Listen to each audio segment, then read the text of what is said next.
Life happens, and they move with it or get sucked under. Nickie frowned and squirmed to adjust her position in her chair. What do you know about it? I've had 200 or so years between iterations to observe humans and learn how they work. You wouldn't have entertained this conversation just a few months ago. And now look at you. You should feel good about the progress you've made. Nickie's first reaction was to tell Meredith that nothing had changed, but it had. And she did feel good about where she was now. It sure as fuck beat the anger and hurt she'd lived with for the majority of her sabbatical. Meredith continued, Do you still want to push everyone away? How about the crew? Well, no. I do kind of like having them around. Grim is good, he gets me. Dirk is Dirk, and I have to work not to scare him, but he's not too jumpy these days. I'm kind of getting used to having Adelaide and Keen around. I like Addie. She reminds me a little of my Grandma Jean. Their heuristics are markedly similar in areas. Have you noticed a difference in the way the crew reacts to you compared to others? They appreciate that you care about them, and they show it in return. Nickie found that a stretch. I wouldn't go that far. They like that I provided a way off the colony. I hope you realize that isn't true. What about Grim? He could have gone anywhere, but he chose to stay with you. Nickie smiled.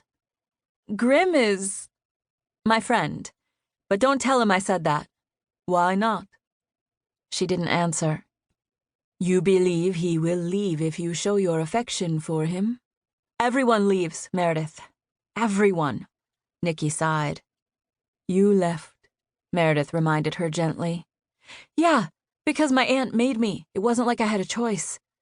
I meant before that. You left the Meredith Reynolds, your mother. She didn't want me around. What was I supposed to do? Hang around and wait for her to drop me a few crumbs whenever she pulled herself from her work? She banged her hand on the armrest of her chair. All I wanted was to be a ranger like my Aunt Tabitha, and even she didn't want me enough to fight for me when it came down to it. Meredith chuckled softly.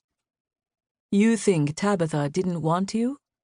I thought you blamed your grandfather for her absence. Yeah, well, I've had a few experiences lately that made me see he might not be completely to blame for Tabitha leaving. So you have shifted your hard feelings to your aunt? No, I'd never blame her. She's a ranger, and she had a duty to uphold.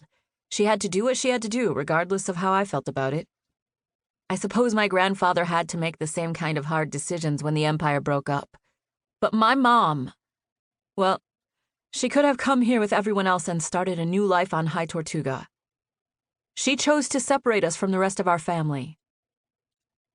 Meredith was quiet for a moment. I think you are getting closer to the truth. What more truth do I need? I could have grown up here with my aunt and been a ranger, but instead, I spent a miserable childhood alone on the Meredith Reynolds while my mom buried herself in work. Then, when I had issues, she was more than happy to wash her hands of me. You weren't an easy teenager to raise, Meredith pointed out. It couldn't have been easy for her when you started abusing every substance known to man, woman, and alien. It wasn't easy for me either. Nickie didn't want to cry. She'd cried enough as a kid to make her want to hit things instead of feeling. Things like bars, clubs, and anywhere else the music was loud enough that she didn't have to think. Why do you think I did all the drugs in the first place? What? Does everyone think that teenage me just decided one day to get high for the fun of it? They fucked me up, Mare. She scrubbed her sleeve across her eyes to stop the stinging. Fuck. I should blame my mom for all of this. I'm fucking glad I left. Meredith made a soothing sound as Nickie's tears flowed. It's okay, Nickie. I know. And you are past that now, because you are stronger than any pain or any drug. You have me, and I will never leave. I know, Mare, she sobbed. I know.